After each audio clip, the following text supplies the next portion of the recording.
Il giorno e la storia. Oggi è il 20 aprile.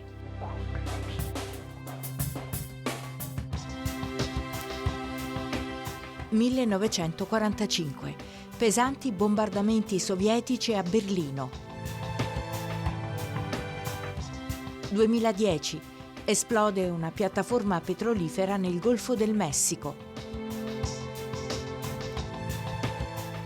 1808. Nasce Napoleone III di Francia.